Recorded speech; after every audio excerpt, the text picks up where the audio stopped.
Good morning students. चलिए आज अपन आगे बात करते हैं।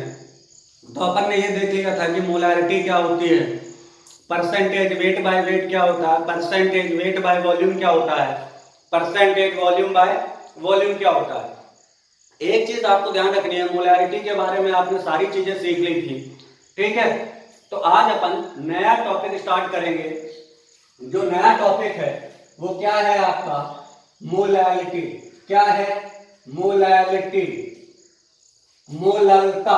जो नया टॉपिक है वो आपका क्या है, मोललता, जिसको अपन किससे रिप्रेजेंट करते हैं, ध्यान रखना है।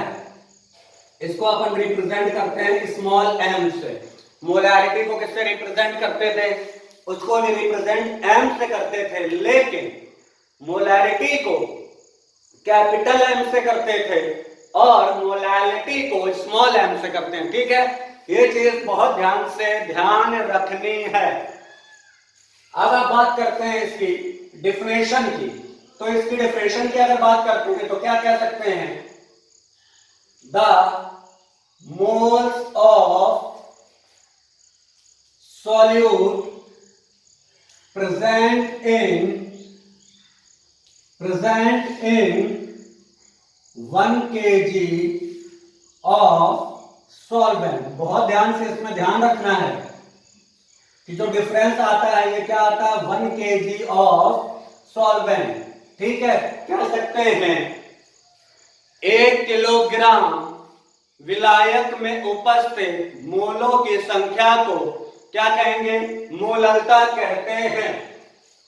तो मोलैरिटी का बेटा फॉर्मूला क्या बनेगा, मोलैरिटी का फॉर्मूला बन जाएगा moles of solute upon weight of solvent, किसमें रखना है, इन केजी, ठीक है।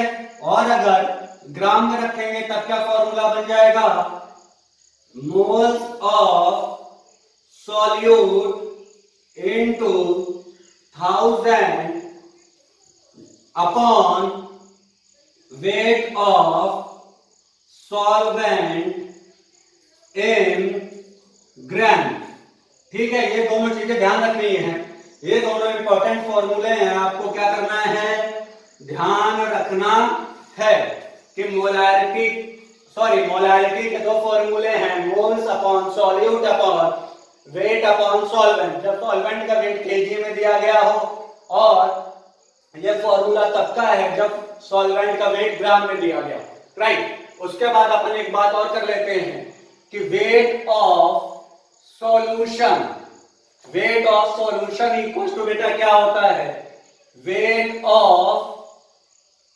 Solute plus weight of solvent, ठीक है।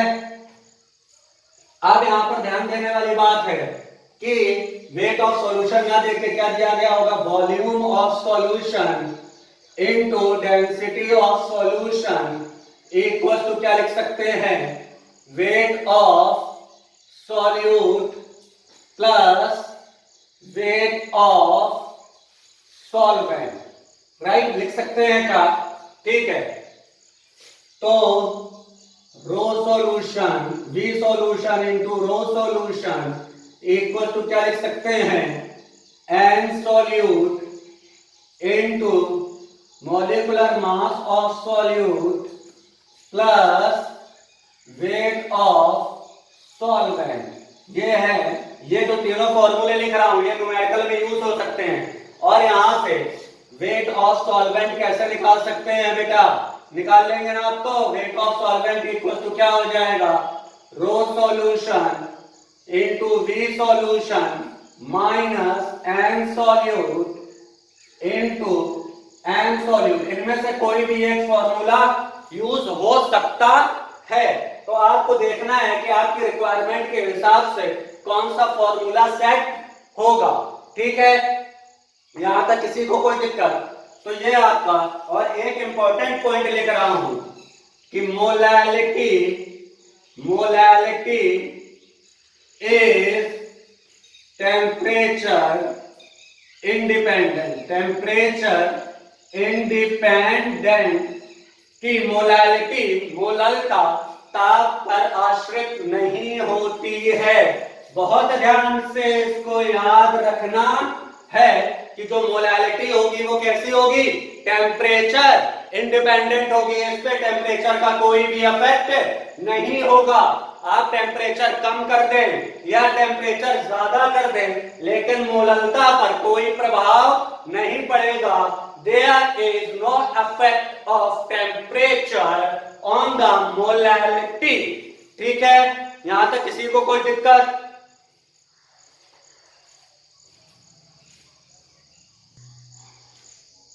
अब अपन मोलालिटी पे कुछ न्यूमेरिकल्स कर लेते हैं ताकि आपको समझ में आ सके।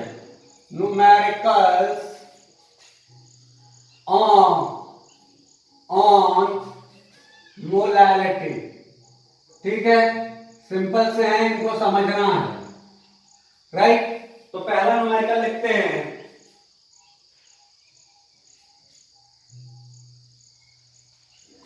$225 grams of an aqueous solution contains 5 grams of urea। Find molality. ठीक है, हिंदी वालों के लिए बात करें, 225 ग्राम जली विलियन 5 ग्राम यूरिया रखता है, तो विलियन की मोललता ज्ञात करें। फिर से रिपीट कर रहा हूं, 225 ग्राम एक्वस जली विलियन 5 ग्राम यूरिया रखता है, तो मोललता ज्ञात करें। ठीक है, तो यहां पर क्या दिया गया है बेटा, ध्यान से, एक्वस सॉल्यूशन मतलब 225 ग्राम किसका वेट दिया गया है, सॉल्यूशन का। तो यहां पर लिखते हैं वेट ऑफ सॉल्यूशन कितना है, 225 ग्राम्स है। उसके बाद बात करते हैं वेट ऑफ सॉल्यूट कितना है, वेट ऑफ सॉल्यूट है बेटा 5 ग्राम। तो अगर देखें तो वेट ऑफ सॉल्वेंट कितना होगा, तो वेट ऑफ सॉल्वेंट होगा weight of solution minus weight of solute. तो क्या लिख सकते हैं, 225 grams minus 5 grams equals to 220 gram. बोलिए बेटा, लिख सकते हैं? यहां तक समझ गए? अब उसके बाद मोलैलिटी बराबर क्या होती है, moles of solute upon weight of solvent in grams into 1000। हम मोल्स निकाल सकते हैं, मोल्स यूरिया के कितने आ जाएंगे, क्योंकि हमें मोल्स की जरूरत है। तो क्या करेंगे, sample weight upon molecular weight. तो कितना लिख सकते हैं, 5/60 1/12.8 मोल लिख सकते हैं लोग। वैल्यू पुट कर दीजिए, मोलैलिटी बराबर क्या हो जाएगा, 1/12 इंटू 220 इंटू 1000।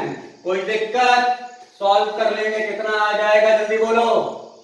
तो 100/12 इंटू 22 25 3, तो कितना आ जाएगा, बाय 66 मोलर। बोलिए, बात समझ में आ गई? ठीक है, अब इसी के साथ एक नया क्वेश्चन करते हैं, नया क्वेश्चन लिखते हैं।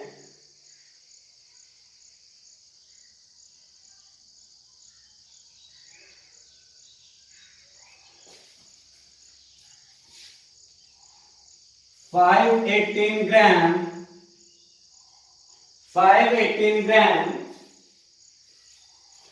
of an aqueous solution contains 18 gram of glucose।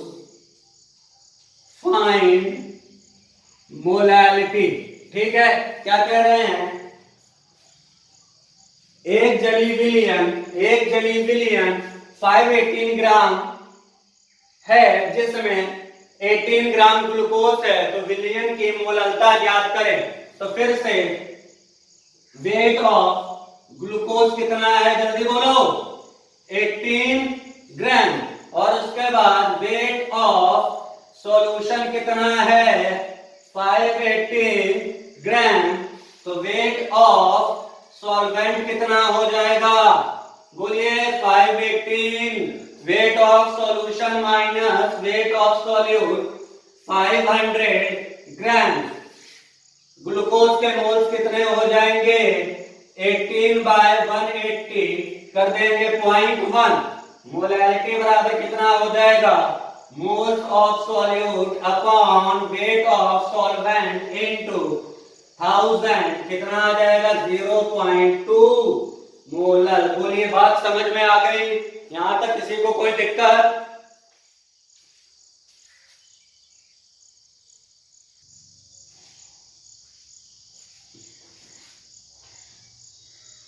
Next question लिखते हैं, equal mass of H2O and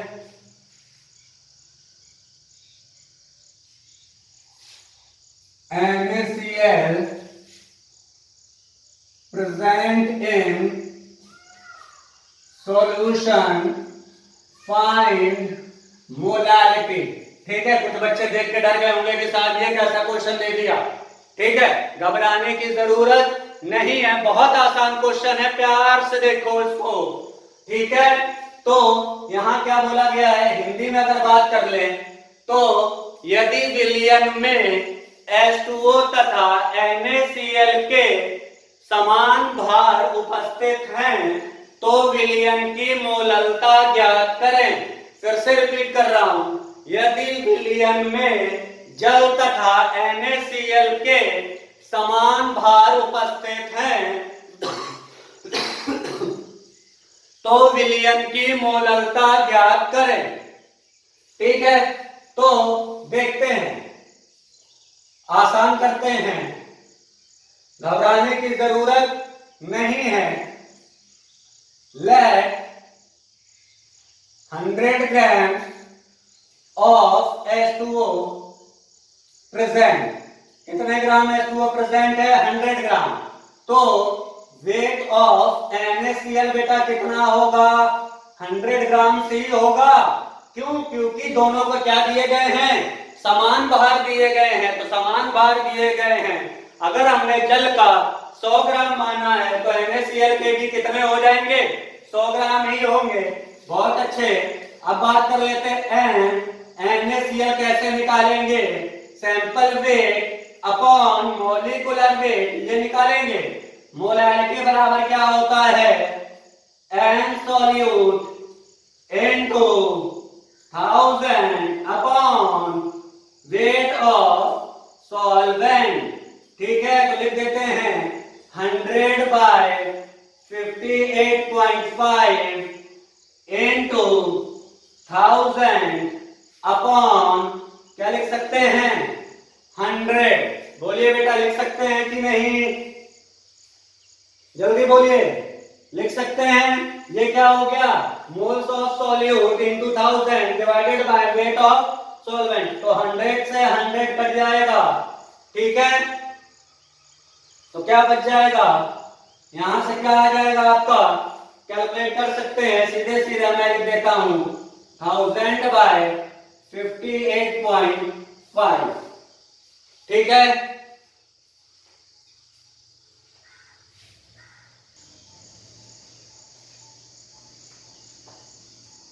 अब इसी के साथ एक लास्ट क्वेश्चन और कर लेते हैं, इसी के जैसा।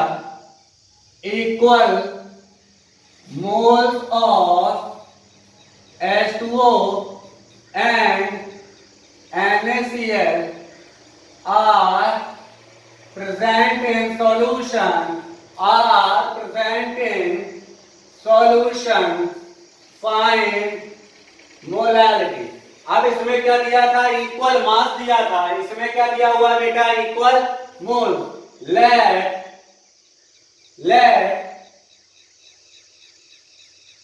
NH2 इक्वल टू 1, तो NaCl बेटा कितना हो जाएगा 1, ठीक है। तो W कितना आ जाएगा, वेट ऑफ H2O कितना हो जाएगा 18 ग्राम। मोलैलिटी बराबर क्या लिख सकते हैं, N solute into 1000 upon weight of H2O। Solve करते हैं, सॉल्यूट कितना है 1 इनटू 1000 अपॉन 18 कितना आ जाएगा 55.55 मोलर। बोलिए हो जाएगा, चलिए बहुत अच्छे।